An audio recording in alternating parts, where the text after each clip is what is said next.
Every 26,000 years, our solar system passes through the 12 zodiac signs.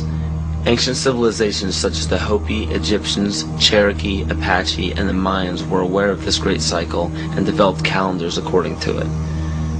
This cycle stems from many different occurrences in nature, such as the sun's orbit around Alcyone, the central star of Pleiades, as well as the 260-day cycle of human gestation.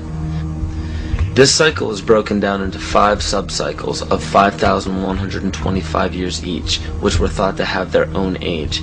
The Aztec calendar or Mesoamerican sunstone depicted each cycle being destroyed by one of the 5 elements.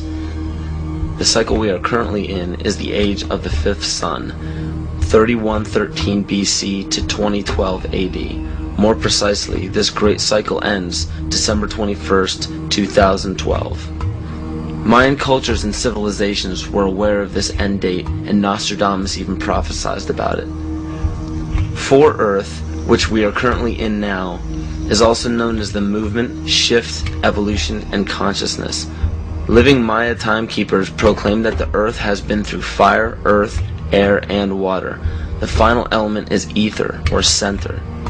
The Hopi believe that the 4th world of destruction closes and the 5th world of peace begins on December 21st, 2012. The great cycle is broken down into what the Mayans believe to be 13 Bactans. Earth began its 13th Bactan in 1618, which was known as the triumph of materialism, as well as the time of great forgetting, in the prediction that humanity will lose the awareness of their true bond with nature by means of external possessions. This is where ego and domination became the predominant ambition of the civilized world. Not surprisingly, this time frame was precisely when the worldwide coordination of Pope Gregory XIII forced the 12-month calendar as well as the first mechanical clock onto indigenous peoples.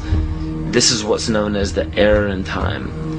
Before the inception of the 2 instruments by the Roman Catholic Church, each year was divided into 13 moon cycles with 28 days each.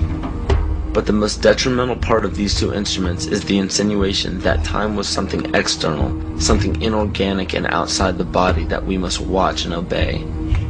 The 7th century Mayan prophet Picalvatan left a powerful message for future generations of evolution. If humanity wishes to save itself from biospheric destruction, it must return to living in natural time. He also foretold of our accelerated technological society and of the damage of our collective divergence from natural law in exchange for material values. Astrology and the studies of the heavens are as old as civilization. Throughout the past several thousand years, new religions have all but replaced the pagan religions of prior years. Man has been so thoroughly fascinated with these objects in the sky that they formed constellations from them and applied stories to them. In Greek mythology, these were personified as the gods.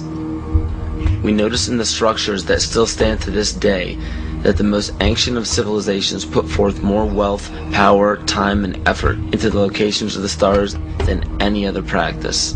This is commonly written off as simple curiosity.